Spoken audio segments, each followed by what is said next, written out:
Yo creo, Cata, que tanto el reflujo gastroesofágico como la gastritis son dos diagnósticos que a todos alguna vez en la vida nos puede dar, nos ha dado o nos va a dar, ¿verdad? Sí, y no solamente un diagnóstico, sino que también puede ser parte de síntomas, sensaciones, dolores que podemos tener y que de alguna u otra manera tratamos de manejarlos nosotros mismos y no siempre de la manera más adecuada. Así es. Y le pongo ese tema porque hoy nuestro tema es relacionado con el reflujo gastroesofágico y con la gastritis, pero de la mano con las plantas. Ella es Catalina Jiménez, magíster en atención farmacéutica, que ya ha estado con nosotros en Sana que Sana en programas supremamente interesantes. Y hoy, grosso modo, les vamos a hablar de algunas plantas vegetales, de algunas plantas y vegetales que nos ayudan en el manejo de la gastritis y el reflujo gastroesofágico. ¿Podríamos decir que es el remedio o hacen parte de un tratamiento? ¿Podrían hacerlo? Hacen parte de un tratamiento especialmente para el manejo de ciertos síntomas en cuanto al reflujo gastroesofágico y en cuanto a ciertos tipos de gastritis. Y también son muy importantes para los que sufren de lo que llamamos entamboramiento o que nos caen mal las comidas, como se llama dispepsia realmente en el término médico. Perfecto. Cata, pasemos. Siéntate a nuestros televidentes. Qué rico estar con ustedes. Muy rico que saquen papel y lápiz para que hagan la lista de estas plantas maravillosas, que de dónde salen esas conclusiones para poder decir desde la química farmacéutica que efectivamente sirven para estos diagnósticos. Bueno, esa es una pregunta muy interesante porque no se trata que los buscamos en Google y ya aparecieron, no. Las plantas medicinales primero tienen que tener una aprobación, tienen que tener unas pruebas que garantizan que realmente sí son efectivas. Adicionalmente, en Colombia tenemos en el INVIMA quienes están siempre vigilando que estas plantas realmente se estén utilizando para lo que dicen que sirven y que realmente funcionen. Entonces, de aquí salen estos permisos, se hacen los estudios tanto en universidades como en centros de salud, se publican en las bases médicas o en las vías clínicas, y de ahí nosotros empezamos a utilizarlas con nuestros pacientes. En el tema de las plantas medicinales, ¿no nos podemos automedicar tampoco? No. ¿Cómo se maneja eso? Resulta que las plantas medicinales también tienen efectos secundarios y también tienen interacciones. De hecho, la mayoría de los medicamentos, o gran parte de los medicamentos, nacen o parten a través de las plantas. Por ejemplo, la aspirina es una planta, ¿cierto? El ibuprofeno sale de una planta y así sucesivamente. Los compuestos que tenemos químicos muchas veces son para darle un poquito más de estabilidad, para que sean más duraderos o para que tengan menos efectos secundarios. Curiosidad. Es igual. ¿La aspirina de qué planta sale? Sauco. Sauco. Sí. ¿Y el ibuprofeno? Me corchaste. Google, lo dejamos. Muy bien, qué rico saludarlos, queridos televidentes, qué rico comenzar saludablemente con ustedes, de la mano de ustedes. Para eso trabajamos esta semana en este programa que de martes a viernes les acompaña de 11 de la mañana a 12 del día, siempre pensando, escudriñando en esos temas para su salud física y para su salud emocional que consideramos de pronto les pueden servir para mejorar su calidad de vida. Abrimos nuestra línea de WhatsApp, que es el 305-316-6560. Si tienen alguna inquietud sobre el uso de las plantas y dos asuntos gastrointestinales, como son el reflujo gastroesofágico y la gastritis, bienvenidas esas inquietudes. Cuéntenos, ¿usted utiliza algún tipo de planta para manejar estas dolencias? Pues compártala y aquí con nuestras expertas conversaremos sobre el tema. Mientras llegan las preguntas de ustedes, vamos con las siguientes para la doctora Catalina Jiménez. Veamos. Hola, buenos días. Mi nombre es Óscar Alesis. Tengo una pregunta. ¿Cuáles son las plantas medicinales efectivas para los problemas estomacales? Hay muchas. Bastante, hay una gran variedad. Pero más que decir que las plantas efectivas para los problemas gastrointestinales, podríamos hablar de, primero, qué tipo de problemas gastrointestinal tiene la persona. Vamos por el principio. Exactamente. Entonces, si estamos hablando, por ejemplo, del reflujo gastroesofágico, el reflujo gastroesofágico es lo que comúnmente llaman las personas agrieras, ¿sí?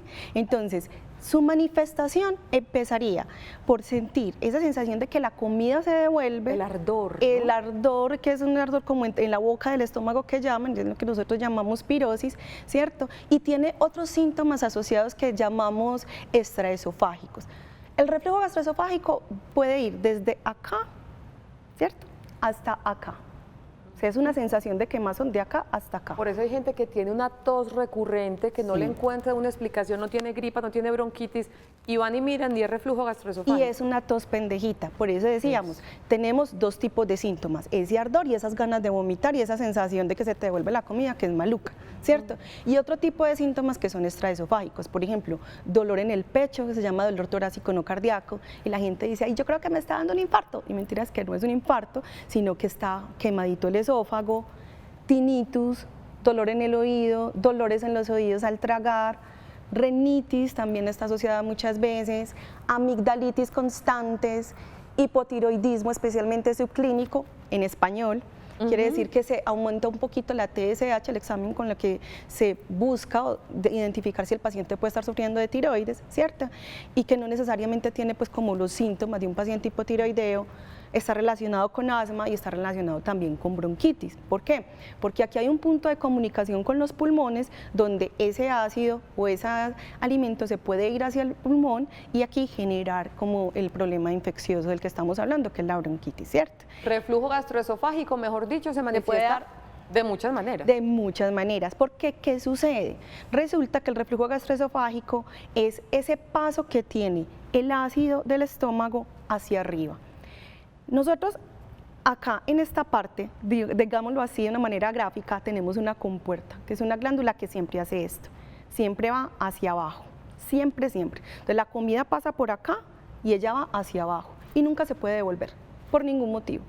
Cuando se devuelve, así sea un poquitico, se medio abre la compuerta y se devuelve, inmediatamente empieza a quemar. Y uno preguntaría, ¿pero por qué en el estómago no me quema y en el esófago sí? Hombre, porque es que en el estómago tenemos unas cosas protectoras, ¿cierto? Que es el moco. Entonces tenemos un moco que nos protege todo el tiempo el estómago. Segundo, hay buena irrigación sanguínea. Tercero, hablamos de unas sustancias del cuerpo que se llaman prostaglandinas, ¿cierto? Que nos protegen todo el tiempo de que no se nos vaya a quemar el estómago. Pero todos esos factores protectores no están en el esófago. Entonces cualquier poquito de ácido que se devuelva, cualquier poquito de comida que se devuelva ya mezclada con este ácido, me va a empezar a quemar, a quemar, a quemar y a hacer las llagas. Y las plantas de las que hablaremos ahorita más adelante con relación al reflujo gastroesofágico, ¿qué es lo que hacen en este proceso de quemar y quemar y quemar? ¿Cómo palían eso? ¿O qué hacen ahí en ese? ¿Cómo actúan positivamente en ese Algunas proceso? de estas plantas ayudan a cicatrizar. Otro tipo de estas plantas ayudan como a generar esa barrerita protectora por si se devuelve un poquito de ácido, ¿cierto? Otras plantas lo que hacen es cambiar un poquito la acidez del estómago para que no esté pues como tan ácido. Y otras plantas lo que hacen es que generan como una especie de bolito, como una masita, lo que nosotros llamamos un mucílago, ¿cierto? Que lo que nos hace es protegernos, como si hubiese más moco para que nos protegiera todavía más. Tienen diferentes mecanismos. Listo. Eso frente al reflujo. Hablemos ahora del mecanismo de acción de la gastritis para después hablar de los remedios naturales. Bueno, entonces en la gastritis vamos a tener síntomas muy parecidos, pero que se presentan más que todo acá, no tanto que se siente el quemón, sino que es el dolor más que todo en esta parte, ¿cierto? Y la gastritis puede ser o en el estómago o empezando el duodeno, ¿sí? En cualquiera de las dos zonas. Y las manifestaciones pueden ser distintas, por ejemplo, las heces fecales con sangre, sensación de tener que comer algo porque te sientes mal del estómago o comes y todo lo que comes como que sientes que te cae mal, muchas náuseas, ganas de vomitar, eruptos, flatulencias y ese dolor en el estómago y esa sensación de que realmente todo lo que comes no te hace bien. Perfecto. Y este mundo, este tema maravilloso de las plantas con relación a la medicina, el origen de los medicamentos justamente está en ellas, tiene un contexto y una historia muy interesante. Por eso más adelante seguiremos hablando con Catalina y por ahora vamos con nuestra sección Noticias Sana que Sana. Alicia, ¿cuándo?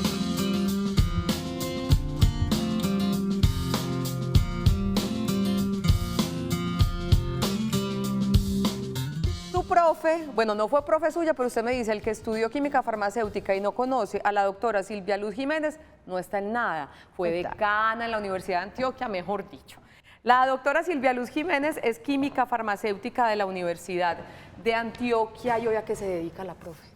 Pues hoy me dedico a la vida buena. Delicioso, Sí. pero igual amaste tu vida de docencia. No, por supuesto, y sigo también muy activa. Estoy escribiendo un libro de plantas para utilizar en plantas medicinales para utilizar en culinaria. Bueno, y aquí seguimos en la docencia, que es lo que ¿Te apasiona? más me gusta, sí. Yo recuerdo que antes de conocer a Catalina y de conocer el gremio de ustedes, creía que los químicos farmacéuticos simplemente se dedicaban a crear nuevos medicamentos, olvidando que es que la base de esos medicamentos son las plantas. Entonces, cuando yo supe que Cata y ustedes eran tan expertos en el tema de las plantas medicinales, ¿pero por qué? Pues claro, son el origen de todo, de los medicamentos. Exactamente. Qué emocionante.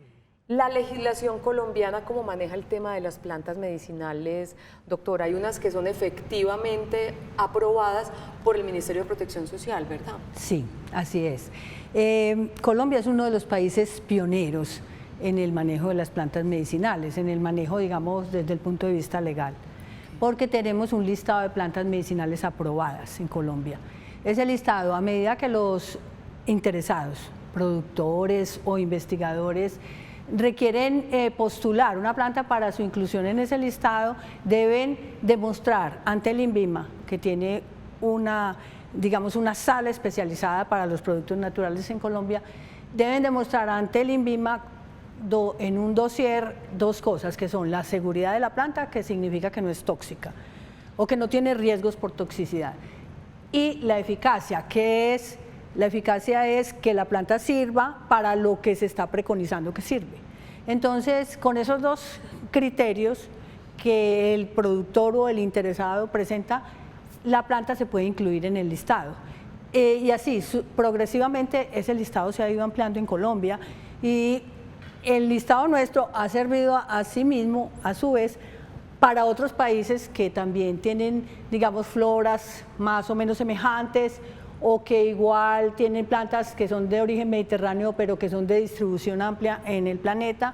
Entonces, ha servido como modelo para que ese listado se vaya, digamos, que ampliando, ¿no? Y sobre todo generalizando el uso de las plantas con esos dos criterios, seguridad y eficacia. Venga, y en ese proceso, hurgando un poquito ese proceso para que sean unas plantas para uso medicinal autorizadas por el gobierno, tienen que hacer varios ensayos para demostrar que son efectivamente, valga la redundancia, efectivas para cierto diagnóstico y que no son nocivas. Eso se demora un tiempo. Sí, pero vale presentar estudios o investigaciones realizadas en otras partes del mundo para sustentar la eficacia. Entonces, yo puedo presentar un estudio que se realizó en Alemania o en Inglaterra y no hay ningún problema desde que sea un estudio serio, que se haya sido publicado en una revista científica y cuyo, digamos, estrategia de investigación haya sido una estrategia buena, que haya dado lugar a una publicación, porque si no, tampoco es pues el invento que hice un ensayo yo como ser humano común y corriente de la calle, con mi abuelita, con mis primos y con no sé quién. No, eso no vale. Tiene que tener un rigor científico que se exige y eso lo evalúa esa sala especializada de productos naturales que tiene el INVIMA. Perfecto. Vámonos antes de esa historia, a la historia de las plantas medicinales. La historia de las plantas medicinales viene con la historia del ser humano, ¿cierto? Desde siempre, e insisto, ese es el origen de nuestros actuales medicamentos. Es desde la antigüedad, desde los seres más primitivos. En África, que fue donde comenzó, ¿cierto?, nuestra civilización, los antiguos habitantes del África lo que hacían era clasificar las plantas de acuerdo a si eran alimenticias, si eran tóxicas porque los intoxicaban y inclusive les podía provocar la muerte. Ensayo y error, ¿no? Ensayo, error, así era. Y medicinal si reportaba algún beneficio para la salud. Era, digamos, la clasificación más sencilla y más primitiva que hay. Pero luego las otras civilizaciones, empecemos por los egipcios, que eran los más antiguos, ellos tenían sus plantas favoritas y las descubrieron y las usaron inclusive para mantener todos los cadáveres en buenas condiciones, lo que hoy conocemos como momificación. En esos estómagos y en esos cuerpos han detectado la presencia de ajo, de eneldo, de muchísimas plantas que por ejemplo, la mirra también la habían utilizado para eso, que las utilizan como antisépticos que previenen la putrefacción de la carne. Entonces, de allí ya había un listado de plantas en el Código Hammurabi, en Babilonia, también en unos ladrillos de arcilla están descritas las plantas que se utilizaban como medicina. Pasamos luego a Grecia, la India con su medicina ayurvédica, la China tiene un vademecum de plantas medicinales increíble, Roma también. En fin, mejor dicho, todo este tiempo que ha transcurrido la presencia del ser humano en el planeta, hemos recurrido a las plantas como primera opción para la salud. Perfecto. Y luego, como mencionaban en la parte inicial del programa, pues ya se logró a raíz del desarrollo de la química el logro de poder obtener los metabolitos que estaban presentes en esas plantas. Y de ahí se dio, digamos, origen a una medicina de síntesis, o sea, de síntesis orgánica, alejada ya de la naturaleza, pero cuyos principios activos sí tenían el origen en las plantas. Pero lo que hay ahora es todo un volver a esa medicina verde, llamémosla así. Perfecto. Vámonos a conversar con Catalina. Profe, adelante. Me parece muy bien. Pase usted, yo ya sigo. Muchas gracias. Porque ya después de este contexto, tanto de estos dos diagnósticos como de la historia de las plantas y su uso con la medicina, pues empecemos a entrar en materia en forma. Cata, muy juiciosa, me mandó un documento donde me hacía una lista de plantas y yo quiero que hagamos como pausita en cada una de ellas. Voy a empezar por reflujo gastroesofágico, ¿bien? Y vamos a mostrar imágenes pues, de esas plantas mientras hablamos de ellas. La piña, pues ustedes la conocen, habrá otras que no tanto, entonces es muy rico que las distingan para poder ponerlas ahí. Para el reflujo gastroesofágico, en la lista que tenías, la primera que pusiste fue la piña. ¿Por qué y cómo se usa para ambas? Bueno, la piña lo que hace es que disminuye una de las enzimas que nosotros tenemos, que es la que genera el ácido clorhídrico, la que hace que haya mucho más ácido clorhídrico. ¿Qué es este ácido clorhídrico? El ácido que hay en el estómago. Entonces, se utiliza muchas veces la piña después de comidas copiosas, que es una de las características que tienen o que se deben de prevenir en los pacientes que tienen reflujo gastroesofágico. ¿Qué es esto de comidas copiosas? Que las comidas son muy abundantes, que uno queda más lleno de lo normal, ¿cierto? Entonces, para bajar un poquito esa llenura y evitar a que se devuelva el alimento, se utiliza la piña picadita sin corazón. La piña picadita sin corazón. ¿Le gusta a usted la piña? Sí, a mí me gusta muchísimo. Y añado a esa explicación que da Cata, que además ella aporta otra enzima, que es la bromelina. Y la bromelina es, digamos, una enzima que rompe, por así decirlo, las proteínas. Entonces ayuda mucho a la digestión de cosas pesadas como la carne. Proteína de carne que normalmente la gente cuando va a esos asados queda repleta, como dice Cata. Entonces, eso sienta muy bien, es por ese otro aporte, digamos, de enzima que hay ahí presente en la piña. Entonces, podría ser para el reflujo gastroesofágico que el postre, para una comida muy abundante, sea un platico de piña picadita sin corazón, y eso le puede generar bastantes beneficios para ese tema. ¿Y qué tal la piña asada? La piña asada es una delicia, yo ya le iba a decir, en el mismo asado. En ese mismo asado que usted quedó como cojín de laca. ¿Usted sabe qué es cojín de laca? ¿Se acuerda? Cojín de laca. Sí, sí, me acuerdo perfectamente. Yo no entendí el chiste, pero eso es generacional. Denota la juventud de Cata. En fin, no, la piña asada también maravilloso. Sí, la piña asada es un postre exquisito. Hay otra planta en este listado que también sirve para el tema del reflujo gastroesofágico. Aloe vera, que por lo que yo veo es bendito como para todo. ¿Por qué el aloe vera influye positivamente en el reflujo? Bueno, el aloe vera, hablábamos ahorita de que hay plantas que hacen ese cubrimiento, ¿cierto? Que nos van a generar ese moco protector. Entonces el aloe vera es una de las que nos va a generar ese moco protector. Nos genera ese moco protector tanto si tomamos directamente la aloe vera como si tomamos el juguito de hecho de aloe vera o las aguas de aloe vera, aunque entiendo que es mucho mejor utilizar directamente ese corazón de la aloe vera, el mucílago como tal de la aloe vera. Ajá, sacar el pedacito. Además ayuda a cerrar cicatrices, ayuda a cerrar las úlceras que se pueden presentar en el esófago y se pueden presentar en el estómago. Es que sirve igual para el reflujo como para la gastritis. Ajá. porque, como decía Cata, forma, digamos, una capa protectora que impide esa acción, digamos, irritante del ácido, pero además cicatriza. E inclusive se utiliza muchísimo en quemados como primer recurso por esa facilidad que tiene unos glucomananos que generan entonces esa acción, digamos, cicatrizante. Hay que tener mucho cuidado en la preparación y distinguir algunos productos que tiene la penca sábila. Si uno hace un corte transversal en una hoja y háganse de cuenta que la está desvistiendo, le queda ese mucílago o cristal que llama la gente, ese es la droga de la que estamos hablando en este momento. Lo consumible. Lo consumible, la droga, y eso, como dice Cata, se puede consumir solo, pero tiene un sabor que no es muy agradable, o se puede preparar en un batido de una fruta, un jugo, Y se le o mezcla lo que ya. sea. Exacto. Se mezcla ya, o se toma una cucharada o dos de esos diario, y luego lo pasa con un jugo, pues para que no le sepa muy maluco. Pero si uno hace incisiones muy superficiales, o En sea, la hojita. cortes así muy externos en la hoja, sin profundizar, o sea, sin llegar al cristal, brota un jugo que es un jugo naranja, que se llama acíbar. Y ese acíbar es de lo más amargo que hay en la naturaleza. Por eso era que el poeta decía el acíbar de tus labios, y la muchacha creía que le estaban dando Un piropazo. un piropazo, y resulta que era la puñalada. Bueno, en todo caso, Y ese no sirve para nada. ese es horriblemente catártico. Catártico es que provoca una limpieza del intestino, pero de forma abrupta.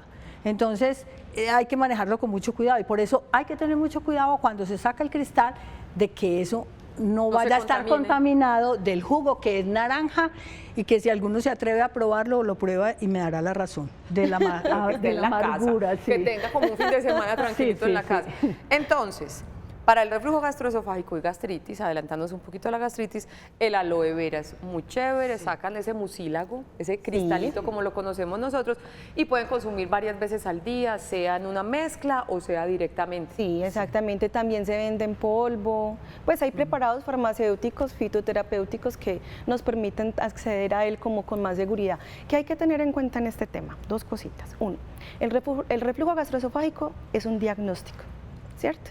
Y la gastritis es otro diagnóstico. Sí. Ninguna de las plantas que estamos mencionando aquí nos van a curar como tal nuestros diagnósticos, ¿cierto? Primero hay que ir al médico, que nos hagan un diagnóstico, claridad. que evalúen, que miren la gravedad, la severidad de la patología, y ya con eso se determina si la fitoterapia es la mejor opción o si se requiere otro tipo de medicamentos. Muy buena Es claridad. muy importante.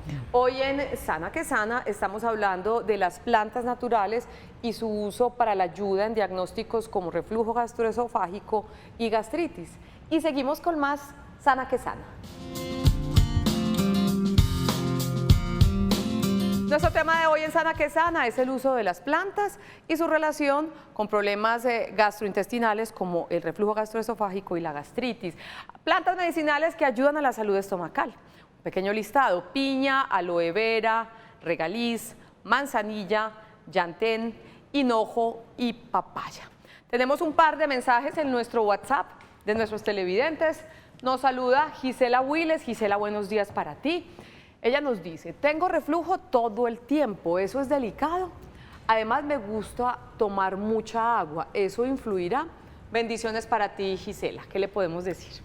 Bueno, tener reflujo o tener una sintomatología constante no es algo ni bueno ni normal.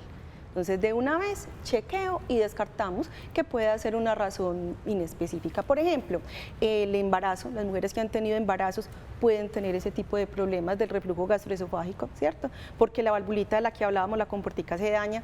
También puede ser que te acuestas después de comer. Entonces, claro, ese peso que se genera en la comida también devuelve la valvulita. Y al mismo tiempo también pueden ser, bueno, otras diferentes enfermedades que es mejor que el médico las chequee, ¿cierto? El agua no tiene ningún problema. ¿Qué tiene problema? Las personas que sufren de reflujo no deben hacer ejercicio extenuante o muy fuerte, especialmente después de comer o tomar líquidos. ¿Por qué? Porque va a estimular justamente que se devuelva el alimento. Y por último, tratar de no tomar bebida, ningún tipo de bebida, antes de acostarse, una hora antes de acostarse a dormir. Además, para no tener que levantarse al baño por la noche, que a veces le daña uno el sueño. Yo meto mi cuña. Buenos días. ¿La cáscara de la sábila se puede licuar con el cristal? Me han dicho que así es curativa para los quistes de los senos. Bendiciones para ti, María, y gracias por escribir a Sana que Sana, profe. Pues la verdad es que precisamente por lo que les acabé de decir, no debe licuarse con la cáscara, porque lo que va a provocar es una acción muy fuerte catártica, laxante, digamos, y tampoco es lo que se está pretendiendo. Además, no existen estudios que corroboren eso que está diciendo de que quita los quistes de seno. Entonces, utilicen solamente el cristal, por favor. Perfecto. Esta pregunta, Cata, ¿la caléndula sirve para calmar, quitar o renovar el epitelio? Se refiere a una de las capas de la piel. ¿Por qué la caléndula es buena para la gastritis? Y la caléndula es muy buena para la gastritis y es muy buena para la piel. Entonces hay presentaciones en Colombia que nos sirven tanto para la piel como para la gastritis. Incluso hay un preparado farmacéutico fitoterapéutico muy bueno, ¿cierto?, que usted lo puedes tomar y es hecho a base de caléndula y sabe muy parecido a la milanta, por cierto. ¿Por qué es buena? Porque justamente tiene propiedades antibacteriales y tiene la propiedad de curar las heridas y las úlceras, tanto por dentro como por fuera. Entonces es bendita. ¿Cómo se tiene que tomar este medicamento? Se debe tomar 1 hora después de las comidas y siempre una cucharada o una tacita, si la estamos haciendo la flor de caléndula en infusión, en las mañanas en ayunas y un refuercito en la noche antes de dormir. Siempre los refuerzos mañana, noche y entre las comidas. Y se puede preparar en casa perfectamente tomando unos 30 gramos de las flores. Las flores son la parte central, no los petalitos que vemos, que realmente esos no son los pétalos.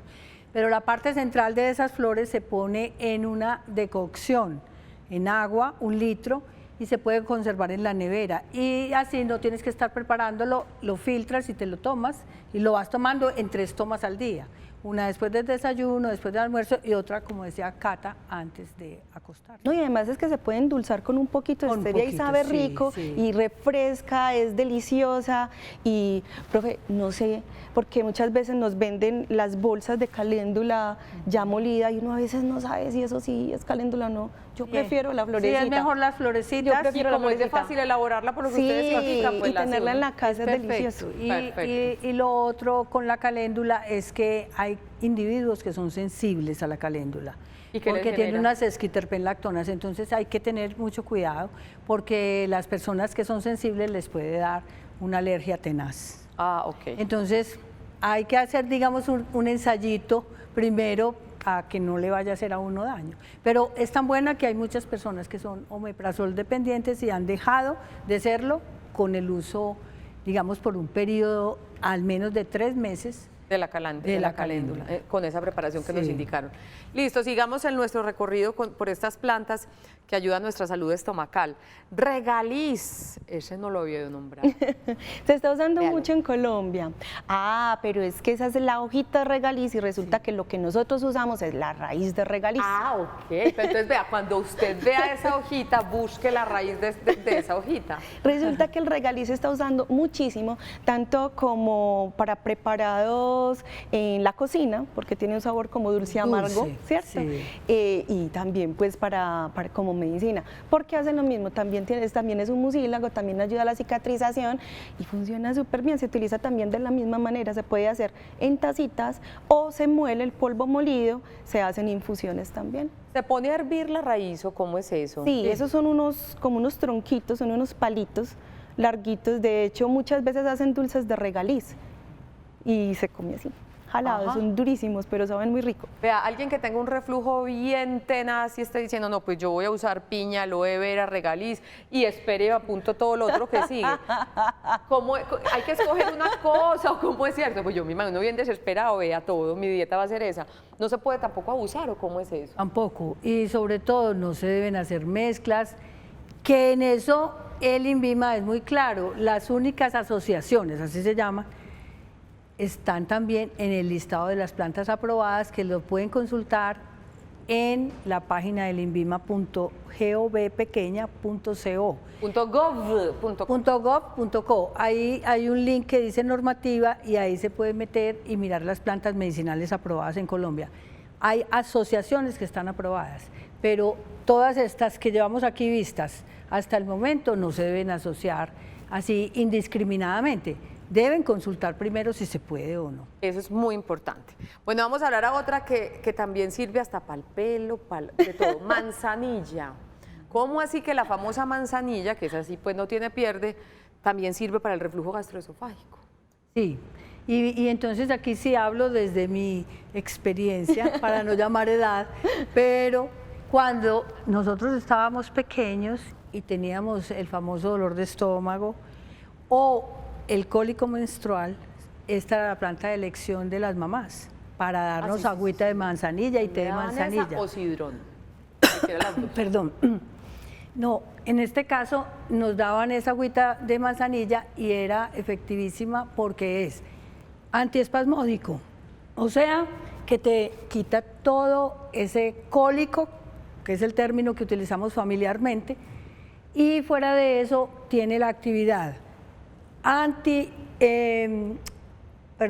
antiespasmódico, emenagogo, o sea, regulador de la menstruación, y tiene también un mucílago, que es el que protege la mucosa gástrica en general de esas irritaciones por el exceso de ácido clorhídrico. ¿Y cómo se consume la manzanilla para esos usos, Cata?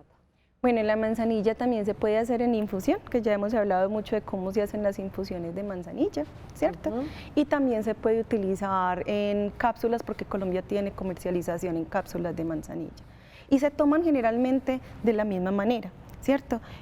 Antes del desayuno, del almuerzo y de la comida, y hacemos un refuerzo en la noche o en la mañana. ¿Qué sí hay que tener en cuenta con la manzanilla y con casi todos los medicamentos que hemos hablado acá? Estamos diciendo que muchos de ellos forman como un mucílago, como una capita. Protectora. ¿Cierto? Que protectora. Resulta que esa capita nos protege del ácido, pero también evita que muchos medicamentos se puedan absorber de manera adecuada, retrasan la absorción de los fármacos. ¿Qué fármacos tienes que tener cuidado cuando tomes este tipo de sustancias? Todos los que sirven para el azúcar, ¿cierto? Que llamamos hipoglicemiantes o normoglicemiantes. En español, glibenclamida, metformina, todos los que van por esa línea, ¿cierto? Tienes que tener cuidado si tomas medicamentos para la sangre, ¿cierto? Como la warfarina o también llamada Coumadin, yo le voy a decir por acá, ¿cierto? El apixaban, ¿cierto? El dabigatran, y también los medicamentos que se utilizan que tienen estrógenos, especialmente con la manzanilla, ¿cierto? ¿Por qué? Porque ella disminuye la absorción de los Genera una estrógenos. barrerita también para el reflujo, pero también para los medicamentos. Exacto, entonces si estamos planificando, que pues de todas maneras hay quien lo hace, ¿cierto? Tener muy en cuenta que debe espaciarse mucho la toma del medicamento versus la planta. Y la misma precaución que con la caléndula, porque son Con la caléndula. primas hermanas, están en la misma familia Asteraceae y esas son ricas en sesquiterpenlactonas. ¿Es este? Sesquiterpenlactonas, y esas sustancias son las que provocan las alergias en individuos sensibles. Pero hay que hacer la observación porque uno no sabe de dónde le va a resultar un individuo alérgico y se le desencadene hasta un shock anafiláctico, que es un peligro para la vida. Hacer una Entonces, pruebita, como decías, con la caléndula. un tecito primero, sin excederse, con una baja dosis de la flor y luego, porque aquí se utiliza la flor también, entonces con una baja dosis de la flor y luego que ya vemos que en 24 horas no sucedió nada, no hubo ningún eritema, ni nadie, sí, no, nadie murió. Nadie murió. Es que puede morir uno. Entonces ahí sí ya empezar uno a a tratarse, a consumirla. Es muy Perfecto. buena también. Pero cuéntele a su médico, pregúntele a Sí, su claro. médico. Recuerden el tema de las interacciones que aprendimos con Catalina la otra vez. Y no son inocuas estas plantas, es decir, no son inofensivas. Al juntarse con otras medicinas pueden generar efectos no deseados. Entonces, consumir en exageración y sin consultar a los especialistas este tipo de ayudas no es lo indicado, ¿verdad? Entonces, esa es la claridad que les estamos haciendo. Hoy en Sana que Sana estamos hablando de plantas medicinales y cómo pueden ayudar en dos temas particulares que son bien comunes, que es el reflujo gastroesofágico y la gastritis. Y seguimos con más Sana que Sana. Regresamos a Sana que Sana y estamos hablando del uso de las plantas para diagnósticos como la gastritis y reflujo gastroesofágico. Ahí sí. Vamos con esta pregunta. Buenos días, tengo reflujo grado B, no sabía que tenía grados. El cirujano me quitó todos los cítricos, harinas, como poco en la noche a las 6, tengo gastritis crónica. No tolero la pigmentación de plantas como las adelfas, espinacas, apio, coles y todo lo verde. ¿Por qué será? ¿Qué le podemos decir? Bueno, a mí me encanta la pregunta porque ya tenemos un diagnóstico y nosotros para hacer esto siempre vamos a necesitar primero el diagnóstico clínico, ¿cierto? Lo que el médico diga. Si estamos hablando de un grado B es porque ya hubo un tratamiento farmacológico con medicamentos y uno se puede ayudar un poquito con las plantas. ¿Por qué puede suceder esto? Hay un tipo de dietas, ¿cierto? Que son las dietas FOMAD, ¿cierto?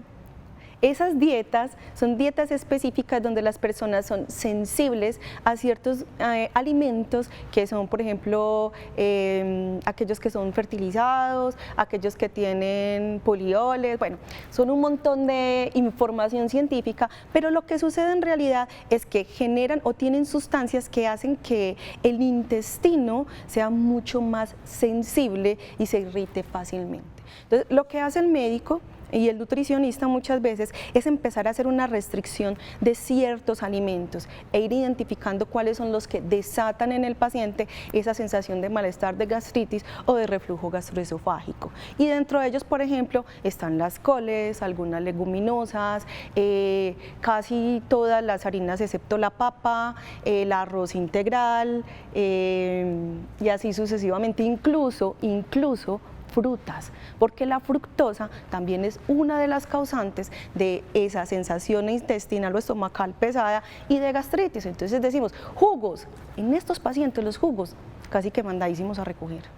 Paciente sensible estomacal, el jugo, la fruta consumida de manera natural, pero no hacer el jugo. Jugo de mango, prohibido. Mango, prohibido. Sandía, prohibida. Y cuando te hablo de prohibición es que es una restricción total, ¿sí? Entonces, sucede por esta misma razón, porque tienen sustancias que son irritables. Perfecto. Esta no es una planta, pero es un tema que perfecto para dos químicas farmacéuticas. ¿Es verdad que el bicarbonato de sodio puede volver el intestino permeable? Pero es que el intestino debe ser permeable, esa es su condición natural, pues. Pero el bicarbonato de sodio sí lo usan para asuntos gastrointestinales. Y lo usa mucho, y la gente lo utiliza es bueno para la gastritis inclusive, porque como es una cosa de primera mano que encontramos en todas las casas, entonces la gente lo utilizan con limón, y lo que hace es que hay un efecto de rebote, llamémoslo así. Cuando tú tomas bicarbonato de sodio, en el momento hay una mejoría. Pues, o sea, que toda esa gastritis y ese ardor que tenías se alivia te quita momentáneamente. Pero Después, luego viene un efecto de rebote que es peor. Entonces, no es el indicado para hacer el tratamiento de la gastritis ni para neutralizar la acidez gástrica, que es la que normalmente la gente utiliza el bicarbonato para eso. Perfecto. Olguita, si me permite, si quiero hacer énfasis acá, es algo muy utilizado porque de momento realmente la gente se siente bien, pero eso va a hacer que la enfermedad vaya tomando más fuerza porque no está curando nada y no está tratando nada, solamente te está haciendo sentir bien. A esto yo sí le llamaría un placebo. Perfecto. ¿Listo? Es tan amable y me dice si una persona hipertensa y que sufre de tiroides puede consumir la caléndula y por cuánto tiempo se la puede tomar. Sí la puede consumir. ¿Por cuánto tiempo la puede tomar? Yo diría que las plantas en general deben utilizarse al menos por 3 meses. Tenemos el respaldo de que esta es una planta aprobada en Colombia, de que tiene muchos estudios que comprueban su seguridad y su eficacia. Y sí, la planta ha surtido pues su efecto, debe suspender al menos un mes después de esos 3 primeros meses de tratamiento y continuar si es necesario. Otra vez siempre por periodos de 3 meses y descanso de un mes. Ese es más o menos el esquema que con las plantas medicinales se debe manejar en general. Perfecto. Tú me decías, unos minuticos para hablar de la dispepsia. ¿Qué es la dispepsia? ¿El estómago inflado? Sí, la dispepsia es esa sensación de la llenura del estómago inflado que tú dices, no puedo más con este estómago. Tiene otro síntoma también, es que muchas veces el paciente o tiene episodios de diarrea o está muy estítico o son las dos cosas al mismo tiempo, come cualquier cosa y tiene que arrancar para el baño, lo despiertan las ganas de ir al baño, en la mañana tiene que ir al baño, en la noche tiene que ir al baño y todo el tiempo tiene que estar pegado de un baño. Y está lleno de gases además. Y está lleno de gases. ¿Qué hacer para eso con nuestras planticas? Bueno, Hay muchas que sirven para eso. Empecemos Por por ejemplo, el hinojo es una excelente. Eso se llama carminativo. Y hay otras que son antiflatulentos. Carminativo es el que impide que se formen los gases. Y antiflatulento es el que hace que esos gases que ya se formaron puedan salir, por ejemplo, con las coles, que los frijoles con coles tenían tanta fama en Antioquia por eso. Muy mala fama. Muy mala fama. Perversa. mala fama, pero buena acción para la salud. Pero, Y buen sabor. Y eso está prohibido en noviazgos, por ejemplo. Sí.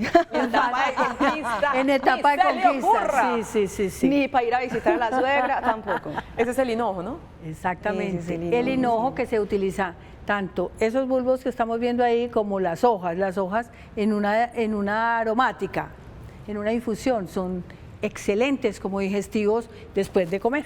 Y da sueñito y evita que los bebés se nos vuelvan duritos y ayuda a que no les dé esos cólicos Que les duele gases de tanto. gas. ¿Qué más Eso para la ayuda. dispepsia? Para ese estómago inflado, Cata. Bueno, para el estómago inflado también tenemos esa misma manzanilla.